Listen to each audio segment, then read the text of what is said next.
Hello friends, welcome to my YouTube channel Shyam Sharma maths.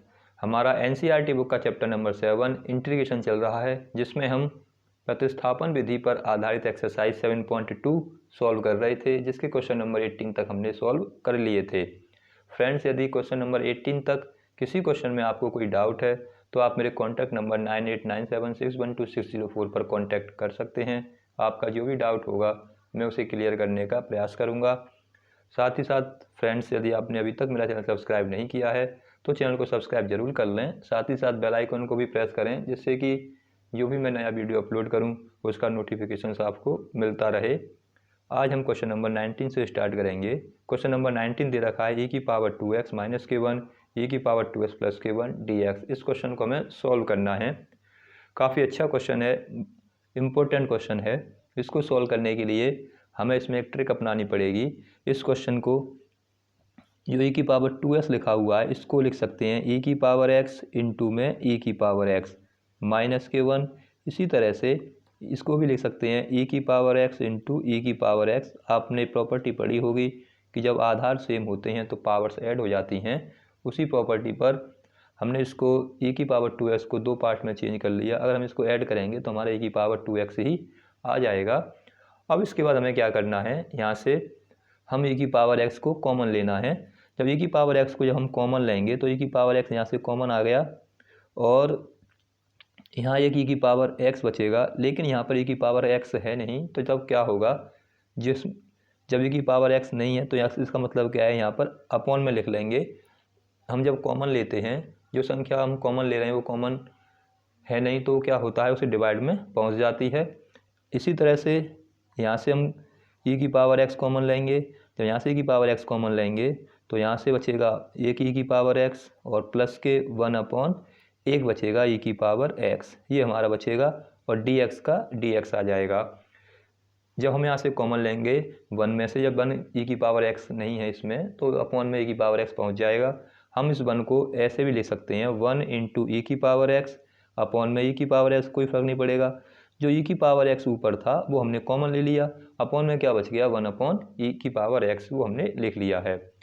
इस e⁻x cut जाएगा। अब देखिए हमें क्या करना है, जो 1/e⁻x लिखा हुआ है इसको ऊपर लेके जाएंगे तो इसकी पावर हो जाएगी नेगेटिव e⁻−kx। इसी तरह से e⁻x इसको भी ऊपर लेके जाएंगे 1/, को तो ये भी हो जाएगा माइनस के e⁻x dx। अब ये हमारा जो इंटीग्रल है, अब ये हमारा इंटीग्रल आसान हो गया, क्योंकि अब हम इसको मान कर ये हमें मिल जाएगा। हमें प्रतिस्थापन विधि में बताया था मैंने आपको कि प्रतिस्थापन विधि में उसको t मानना है, उसको हटाना है, जिसका अवकलन करने के बाद उसका अवकलन उस समाकलन में हमें मिल जाए। तो जब इसका अवकलन करेंगे e⁻x प्लस e⁻−x का, तो इसका समाकलन हमें ऊपर मिल जाएगा। अब इसको मान लेते हैं, माना e⁻x प्लस e⁻−x बराबर t मान लेते हैं। जब इसका x के सापेक्ष हमें अवकलन करना है तो जब x के सापेक्ष इसका अवकलन करेंगे तो यहाँ से देखिए x के सापेक्ष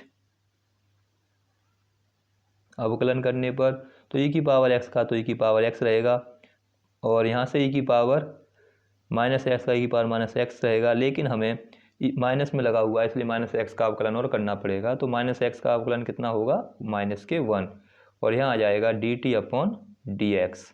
इसको आगे और सॉल्व करेंगे तो e⁻x यहाँ माइनस का प्लस में मल्टीप्लाई होगा तो माइनस आ जाएंगे, e⁻−x e⁻−kx, इसको उधर पहुँचा दो, ये हो गया dx, ये आ जाएगा dt।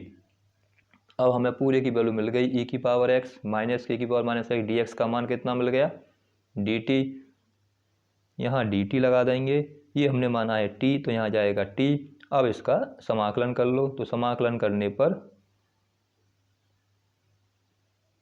जब इसका समाकलन करेंगे तो समाकलन करने पर यहाँ से हमें कितना मिल जाएगा, इसका मिलेगा हमें log t और प्लस के इंटीग्रेशन कांस्टेंट c। अब इसके बाद जब इसका समाकलन हो गया तो t में हमारा आंसर आ गया। t हमारा माना हुआ है, इसको हमें अलग करना पड़ेगा, हटाना पड़ेगा, तो t की वैल्यू यहाँ रख देंगे।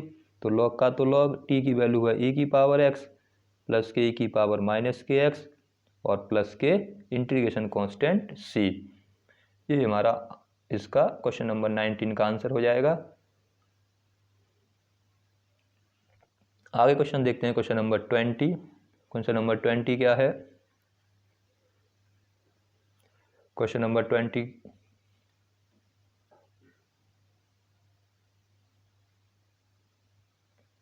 क्वेश्चन नंबर 20 देखते हैं। क्वेश्चन नंबर 20 दे रखा है e की पावर लगभग उसी तरह से आधारित है, e की पावर 2x माइनस e की पावर माइनस के 2x।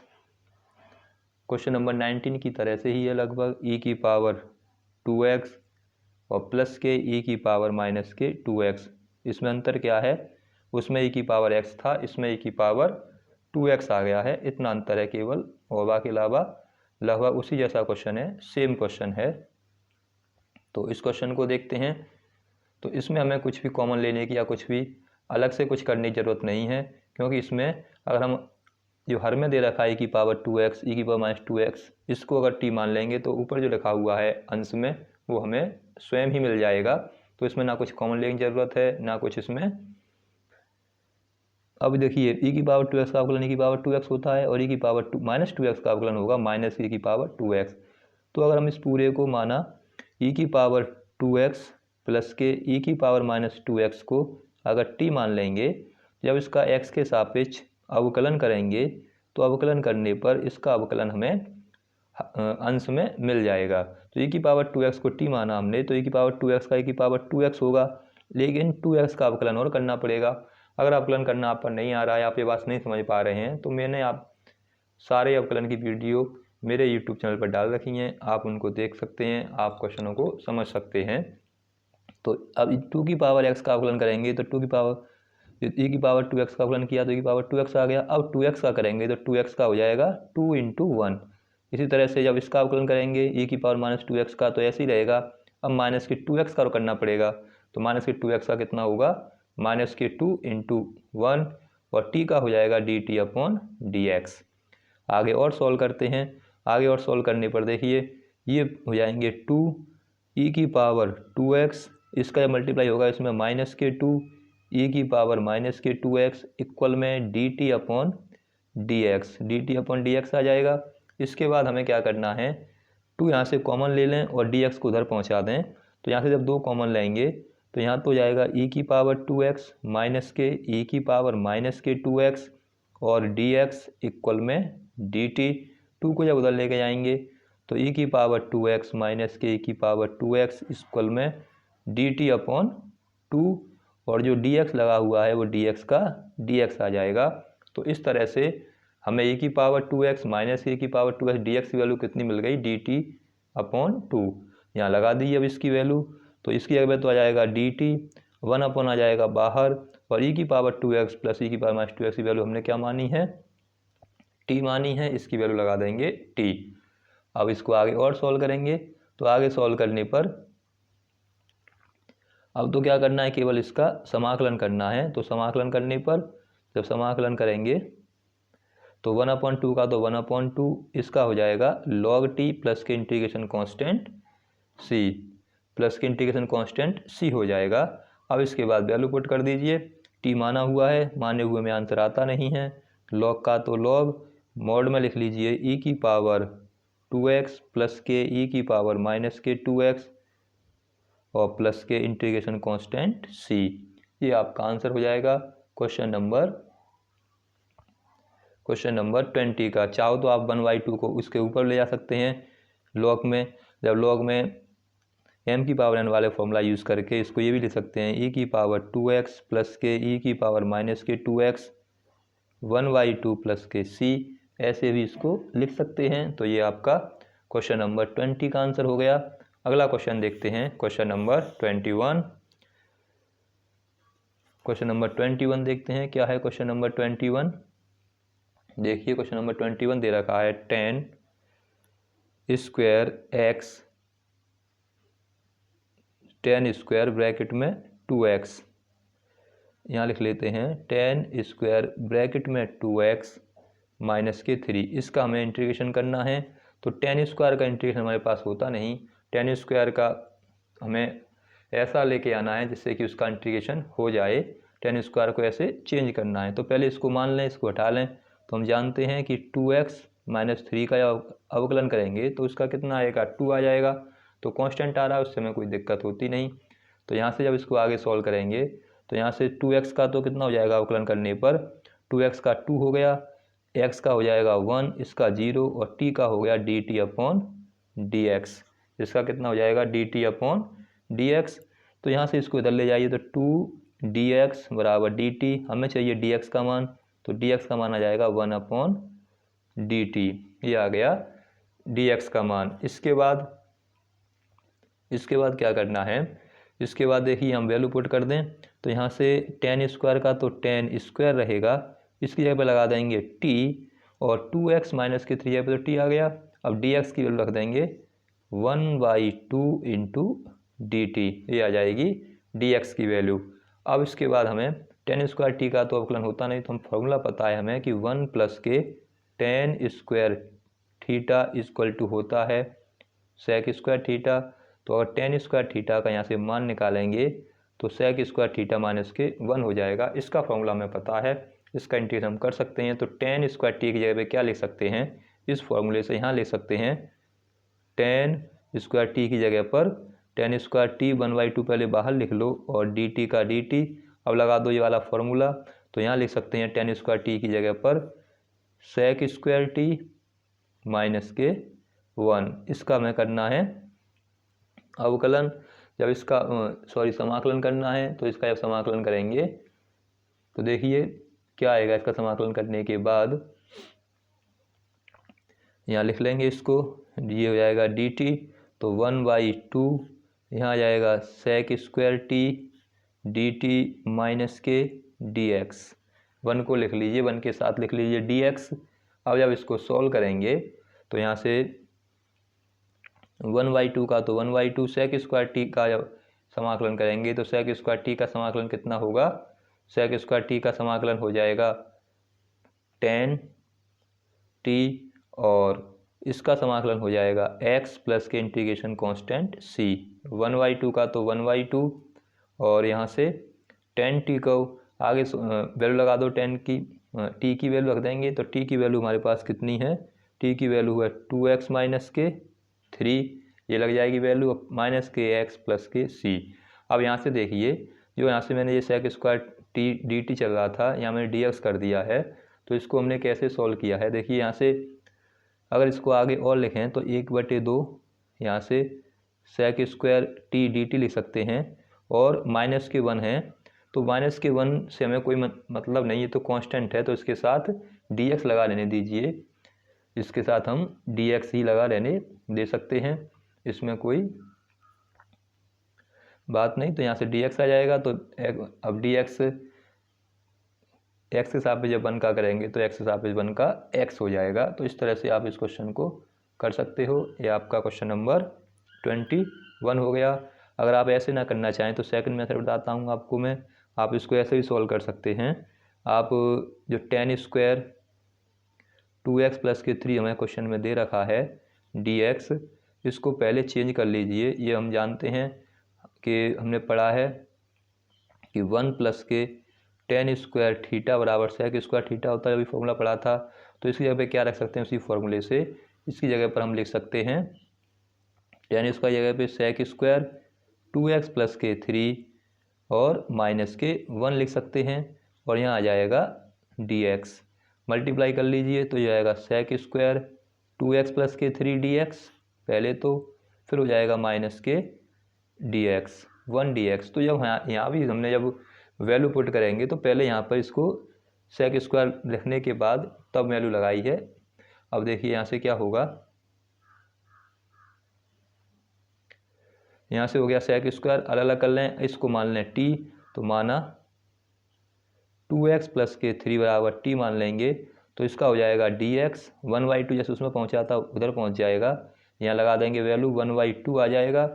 और यहाँ से जब sec स्क्वायर है वो sec स्क्वायर रहा, इसको मान लिया t, यहाँ t आ गया और dt आ गया, माइनस के 1 dx ऐसे ही रहा, 1/2 का तो 1/2 हो गया। और इसके बाद क्या करना है, इसके बाद sec स्क्वायर का इंटीग्रेशन करेंगे तो वो tan t होता है, इसका x हो जाएगा 1 का, प्लस के इंटीग्रेशन कांस्टेंट c 1/2 tan का tan, t की जगह पे लगा देंगे 2x प्लस के 3 माइनस के x का x प्लस के c। ऐसे भी हम सॉल्व कर सकते हैं, पहले ही फॉर्मूला लगाकर भी इसको सॉल्व किया जा सकता है। तो आपका ये क्वेश्चन नंबर 21 हो गया। अगला क्वेश्चन देखते हैं। क्वेश्चन नंबर 21 के बाद क्वेश्चन नंबर 22 पर आते हैं। क्वेश्चन नंबर 22 दे रखा है सेक स्क्वेयर 7 माइनस के 4x, इसका हमें इंटीग्रेशन करना है। इस क्वेश्चन को देखते हैं। सेक स्क्वायर का इंटीग्रेशन हम जानते हैं, तो हमें सीधे क्या करना है, इसको t मान लीजिए। तो ये मान लें कि माना 7 माइनस के 4x बराबर t। 7 का हो गया 0, 4 का हो गया 4 का 4 रहेगा, x का हो जाएगा 1, t का हो जाएगा dt अपॉन dx। तो यहाँ से हो जाएगा माइनस के 4 dx बराबर dt। हमें dx का मान निकालना है, तो dx का मान हो जाएगा माइनस के 1/4 dt। यहाँ लगा देते हैं वैल्यू। सेक स्क्वायर का तो सेक स्क्वायर, इसकी जगह पे आ गया t, और dt की जगह पे लगा देंगे माइनस के 1/4 dt। माइनस के 1/4 बाहर ले लेंगे, यहाँ से सेक स्क्वायर t और ये dt आ जाएगा। अब यहाँ इसका इंटीग्रेशन कर देते हैं, तो माइनस के 1/4 का तो माइनस के 1/4, सेक स्क्वायर t का हो गया 10t, प्लस के इंटीग्रेशन कांस्टेंट c, प्लस के इंटीग्रेशन कांस्टेंट c आ जाएगा। आगे सॉल्व कर लेंगे 1/4 का 1/4, 10 का 10, t का मान लगा दीजिए। t का मान कितना है हमारे पास 7 माइनस के 4x है, प्लस के इंटीग्रेशन कांस्टेंट c। इसका ये आंसर हो गया 22 का। माइनस के 1/4 10, 7 माइनस 4x प्लस के c। चलिए क्वेश्चन नंबर 22 हुआ। अब क्वेश्चन नंबर 23 देखते हैं।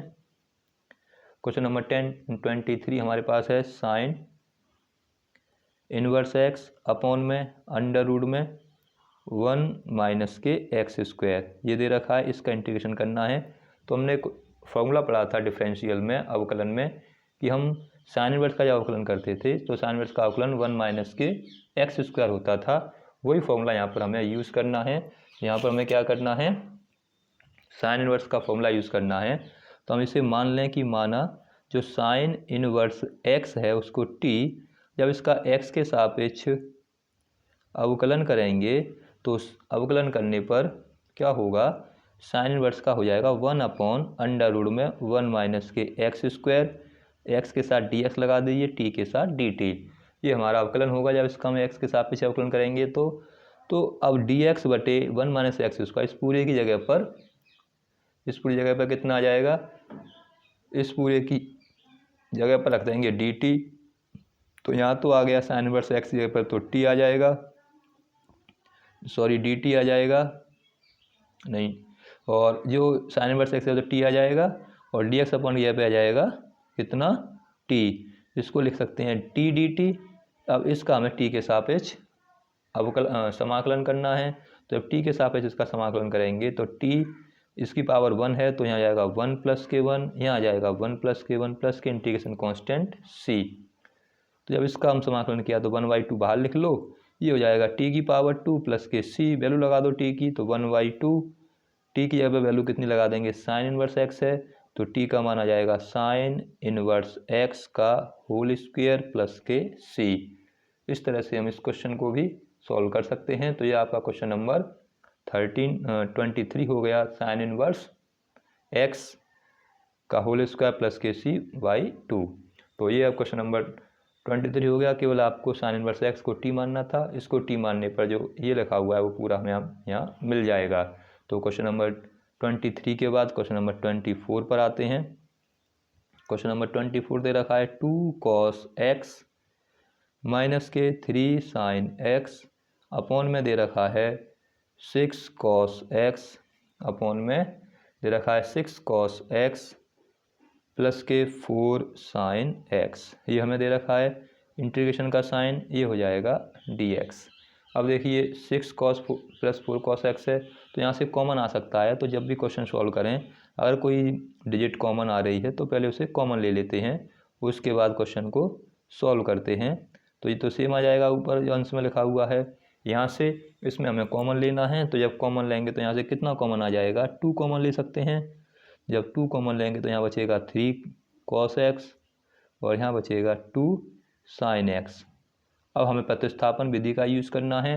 तो प्रतिस्थापन विधि में अगर हम cos x को मानेंगे, cos x plus 2 sin x को t मान लेते हैं, तो cos x का अवकलन क्या होता है, माइनस के होंगे और साइन एक्स का प्लस में होगा। तो ऊपर वाला हमें ऊपर वाला जो रेट लिखी हुई है इसको टी मानने पर मिल जाएगी। तो इसको मान लें। अब माना 3 cos x प्लस के 2 sin x बराबर टी।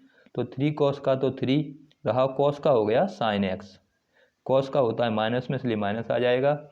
इसके बाद प्लस के प्लस आ जाएंगे, 2 का 2, sin x का होता है cos x, x वाले टर्म में लगा दो dx और इसका हो गया dt। तो इसका मतलब क्या है, माइनस के 3 sin x प्लस के 2 cos x, यानी माइनस के 3 sin x प्लस के 2 cos x की वैल्यू कितनी आ गई हमारे पास, dt आ गई। तो यहाँ से इसका तो dt लगा देंगे, 2 का 2 और इस पूरे की वैल्यू कितनी है, हमने t मानी है 3 cos x plus 2 sin x की, तो यहाँ लगा देंगे t। अब इसका t के हिसाब पे समाकलन कर लें, तो t के हिसाब से समाकलन करने पर 1/2 का तो 1/2, ये हो जाएगा log t और प्लस के integration constant c, value put कर दें तो बराबर 1/2 का तो 1/2, log का log, t की वैल्यू लगा दीजिए, t की वैल्यू है 3 cos x प्लस के 2 sin x मॉड में और प्लस के इंटीग्रेशन कांस्टेंट c। तो ये आपका क्वेश्चन नंबर 24 हो जाएगा इस तरह से। ये आपका क्वेश्चन नंबर 24 का आंसर हो गया 1/2 log 3 cos x प्लस के 2 sin x। अगला क्वेश्चन देखते हैं, क्वेश्चन नंबर 24 के बाद 25। क्वेश्चन नंबर 25 पर चलते हैं। क्वेश्चन नंबर 25 क्या है, क्वेश्चन नंबर 25 दे रखा है 1/cos स्क्वायर, ये भी अच्छा क्वेश्चन है, और 1 माइनस के tan x, ये हमें दे रखा है, पूरे की पावर दे रखी है 2, इसका इंटीग्रेशन करना है। तो इसका इंटीग्रेशन करने के लिए देखिए, सबसे पहले तो हमें ये देखना है कि किसको t माने, जिससे कि उसका अवकलन हमें यहाँ मिल जाए। अगर tan x को t मानते हैं तो tan x का sec स्क्वायर x होता है, cos स्क्वायर x को t मानते हैं तो cos स्क्वायर x का 2 cos x into sine x होगा। तो किसको t माने, तो फिलहाल तो t मानने से कोई फ़ायदा है नहीं, तो थोड़ी इसमें कैलकुलेट करते हैं। तो 1/cos स्क्वायर हमने पढ़ा है कि 1/cos स्क्वायर होता है sec स्क्वायर x, और 1 माइनस के tan x को tan x ऐसे ही लिखा रहने दें। अब हम अगर tan x को t मान लें, अगर ये मान लें कि माना पूरे को ही मान लो, 1 माइनस tan x को अगर t मान लेते हैं तो 1 का तो 0 हो जाएगा और tan x का हो जाएगा sec स्क्वायर x dx और ये dt।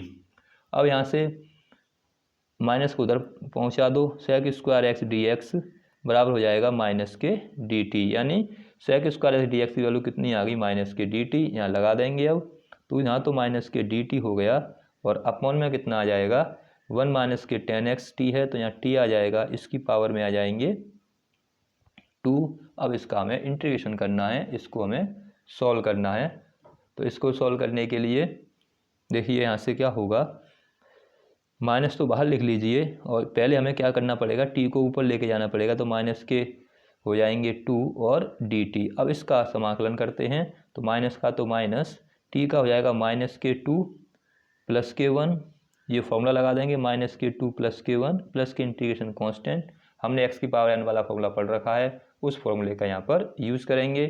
तो यहाँ से तो बचा माइनस का तो माइनस रहा, t की पावर माइनस के 1 बचे, यहाँ भी माइनस के 1 बचे, प्लस के इंटीग्रेशन कांस्टेंट c, इस माइनस से माइनस कट गया, t की वैल्यू लगा दीजिए, t की वैल्यू है 1 माइनस के tan x और इसकी पावर में माइनस के 1 प्लस के इंटीग्रेशन कांस्टेंट c। तो ये आपका क्वेश्चन नंबर 25 का आंसर हो जाएगा। चाहो तो इसको माइनस से अपॉन में भी लिख सकते हो, प्लस करने के लिए तो 1 माइनस के tan x प्लस के c ऐसे भी लिख सकते हैं, चाहे ऐसे लिख दो। तो ये आपका क्वेश्चन नंबर 25 हुआ। क्वेश्चन नंबर 26 देखिए, क्वेश्चन नंबर 26 भी इम्पोर्टेंट है, अच्छा क्वेश्चन है। ये दे रखा है हमें, पूरे के अपॉन में दे रखा है अंडर रूट एक्स, इसका हमें समाकलन करना है। तो हमने ये पढ़ा है कि रूट एक्स का तो 1/√x होता है सीधे सीधे, तो रूट एक्स को मान लो t, तो रूट एक्स का 1/2 रूट एक्स अवकलन होता है dx का dx dt। हमें यहाँ से dx अपॉन रूट एक्स तो ऐसे ही रखा, इस 2 को पहुँचा दिया उधर, तो 2 dt हो जाएगा। तो इस dx रूट एक्स का मान कितना हो जाएगा, 2 dt। तो यहाँ से हो जाएगा cos रूट एक्स, ये पे आ जाएगा t, और इसकी जगह पे आ जाएगा डी एक्स की जगह पर, तो D X upon root X की जगह तो कितना आ जाएगा 2dt, तो 2 को लिख लीजिए बाहर, यहाँ लगा लीजिए dt। अब इसको आगे सॉल्व करेंगे। अब तो सीधे सीधे इसका क्या करना है, अब समाकलन करना है, तो 2 का तो 2 रहेगा और इसका जब समाकलन करेंगे cos t का तो sin t हो जाएगा, प्लस के इंटीग्रेशन कांस्टेंट c लगा दीजिए, तो 2 का तो 2, sin का sin आ जाएगा और t की वैल्यू पुट कर दीजिए, t की वैल्यू रूट x है, प्लस के इंटीग्रेशन कांस्टेंट c, इसका ये आंसर हो जाएगा। 27 पर आइए, 27 दे रखा है हमें रूट में sin 2x इंटू में cos 2x ये दे रखा है। तो मैंने आपको बताया था जो रूट में संख्या दे रखी हों हमेशा उसको ही मानने का प्रयास कीजिए, जिससे कि आपका इंटीग्रेशन आसान हो। अगर sin 2x को हम t मान लेंगे तो cos 2x यहाँ मिल जाएगा, तो इसी को मान लीजिए रूट में दे रखा है, हमें यहाँ दे रखा है sin 2x बराबर इसको t मान लीजिए। तो sin 2x को जब t माना तो sin 2x का क्या होगा, sin 2x का हो जाएगा, sin 2x का cos 2x हो जाएगा, sin 2x का कितना हो जाएगा, sin 2x का cos 2x अवकलन कर रहे हैं, अब 2x और करना पड़ेगा, तो 2x का कितना होगा 2 होगा, साथ में dx बराबर dt। यहाँ से हमें किसकी वैल्यू चाहिए, हमें वैल्यू चाहिए cos 2x dx की, तो cos 2x dx की वैल्यू निकाल लें, तो यहाँ से cos 2x dx बराबर आ जाएगा 1/2 dt, लगा देते हैं वैल्यू यहाँ पर, तो इसकी जगह तो रूट में कितना आ जाएगा, इसको तो हमने क्या मान लिया sin 2x को t मान लिया था, तो t आ गया, यहाँ इसकी जगह आ जाएगा 1/2 और इसकी जगह पर dt। अब t के सापेक्ष इसका समाकलन कर लेते हैं, तो पहले इसको लिख लें, इसको तो लिख सकते हैं t की पावर 1/2 इंटू 1/2 और dt, 1/2 कॉन्स्टेंट है, इसको बाहर कर लीजिए। अब इसके बाद t की पावर 1/2 का हमें इंटीग्रेशन करना है, तो t की पावर 1/2 का हो जाएगा 1/2 प्लस के 1, फॉर्मूला यूज़ कर लेंगे x की पावर n वाला, और प्लस के 1/2 प्लस के 1 प्लस के इंटीग्रेशन कांस्टेंट c।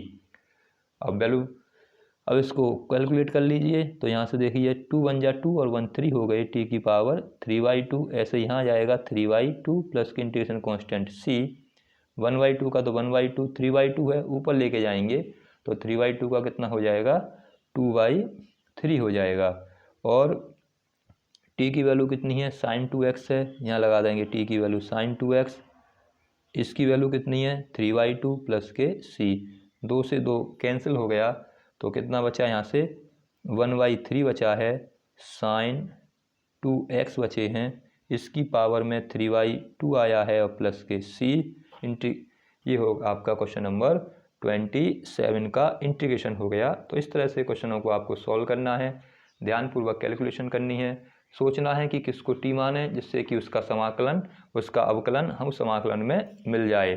तो क्वेश्चन नंबर 7 के बाद 28 देखते हैं। 28 में हमें दे रखा है cos x दे रखा है, और अपॉन में हमें दे रखा है √1 प्लस के sin x, इसका इंटीग्रेशन हमें करना है। तो इसका तो इंटीग्रेशन में सीधे दिख रहा है कि sin x का जब अवकलन करते हैं तो sin x का अवकलन क्या होता है cos x होता है। तो इस पूरे को मान लीजिए, माना 1 प्लस के sin x बराबर t मान लें, तो यहाँ से हो जाएगा 1 का तो 0 होता है, sin x का हो गया cos x, साथ में लगा दो dx बराबर dt, तो cos x dx की वैल्यू dt आ जाएगी, यहाँ लगा देते हैं, तो ये dt आ गया, और यहाँ रूट में कितना आ गया t, ऊपर ले जाइए इसको, तो t की पावर माइनस के 1/2 हो जाएगा, और ये dt का dt। अब यहाँ से कैलकुलेट कर लें, यानी इसका समाकलन कर लें, तो समाकलन करने पर t के सापेक्ष यहाँ लिख लेंगे, t के सापेक्ष समाकलन करने पर, तो यहाँ से देखिए t की पावर माइनस के 1/2 प्लस के 1, x की पावर n वाला फॉर्मूला यहाँ पर यूज हो जाएगा, तो यहाँ भी आ जाएगा माइनस के 1/2 प्लस के 1 प्लस के इंटीग्रेशन कांस्टेंट c। सॉल्व करते हैं, आधे में से एक घटाना है, तो आधा बचेगा पॉजिटिव, तो t की पावर 1/2 बचेगा, यहाँ भी 1/2 बचेगा, प्लस के c आ जाएंगे, और कैलकुलेट करते हैं, तो 1/2 जब ऊपर जाएगा तो 2 हो जाएगा, और t की जगह वैल्यू पुट कर देंगे, t का मान है 1 प्लस के sin x की पावर 1/2, 1/2 को लिख सकते हैं अंडर रूट में लिख सकते हैं, तो इसको लिख सकते हैं 1 प्लस के sin x, इसको लिख लीजिए रूट में, प्लस के c। ये आपका क्वेश्चन नंबर 28 का आंसर हो गया। क्वेश्चन नंबर 28 आप इस तरह से सॉल्व कर सकते हो। अब आते हैं क्वेश्चन नंबर अगले पर। क्वेश्चन नंबर 28 के बाद 29। क्वेश्चन नंबर 29 देखिए। क्वेश्चन नंबर 29 क्या है? 29 में हमें दे रखा है cot x और log sin x। ये दे रखा है cot x log sin x। ये भी अच्छा क्वेश्चन है। यहाँ देखिए, हमें एक बार इसको देखेंगे तो पता नहीं चलेगा कि क्या माने कि हमें ये मिल जाए, लेकिन जब log sin x को t मान लेंगे तो cot x मिल जाएगा। देखिए कैसे मिलेगा, लेकिन जैसे हम देखेंगे तो देखने से पता नहीं चल रहा कि अगर log sin x को t मानने से cot x मिल सकता है। तो देखिए इसको t मानेंगे तो log sin x का जब अवकलन करेंगे तो log x का होता था 1/x, तो इसलिए 1/ यहाँ sin x आ जाएगा। x की जगह काम करेगा जी, लेकिन x का और हमें करना होता था, तो यहाँ x की जगह पर sin x है, sin x का और करेंगे तो sin x का cos x होता है, साथ में dx इक्वल टू dt। देखिए आ गया cot x। अब यहाँ से cos अपॉन sin मिलके हो गए cot x, ये हो गया dx बराबर dt। लगा देंगे यहाँ से वैल्यू, तो यहाँ से देखिए cot x dx यानी cot x और dx, इसकी जगह पर तो आ गया dt, और log sin x की जगह पे आ जाएगा पूरे की जगह पर t।